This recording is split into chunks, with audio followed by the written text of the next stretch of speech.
became aware of this via a phone call, and I got a phone call from a person whose name was on one of these checks, and they asked me if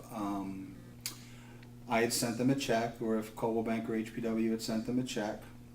and of course my response was no. And I recognized that there was a problem when it wasn't one phone call, but it was 4, 5, 6 phone calls that came to me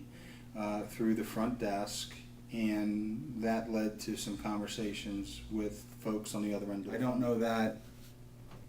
I have all the details, but I certainly have enough information to suggest that what these individuals were doing was they were gaining access to people's personal information via a posting on Craigslist that prompted a phone call to them, and they acted as an interested party in purchasing whatever it is they were selling.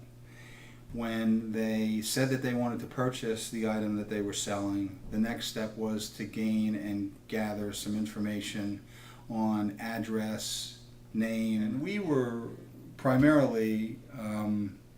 the agent to get the checks to the client. We weren't part of the check scam, so to speak, but really we were paying the freight on them issuing the checks to particular sellers of whatever it is they were selling. What they were trying to gain from the information was access to an already existing account, because people weren't going to just open up a new account. So to the brokers in charge and the agents as well,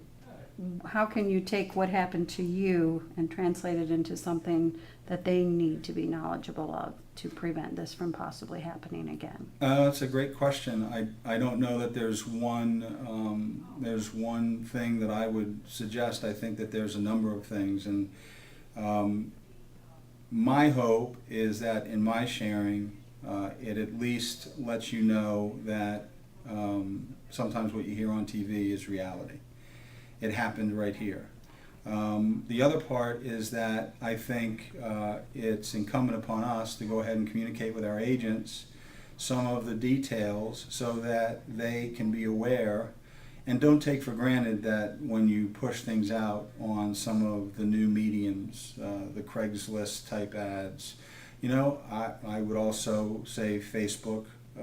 is another one where you just want to be cautious of what you're putting out there. Not that it's a bad medium, but you know, the information that's out there, if it's used inappropriately, incorrectly, can certainly have a negative impact on people, their lives, their families.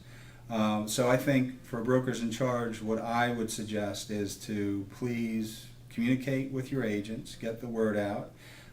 give them as much of the details as I've been able to give you, and hopefully collectively as a community we can go ahead and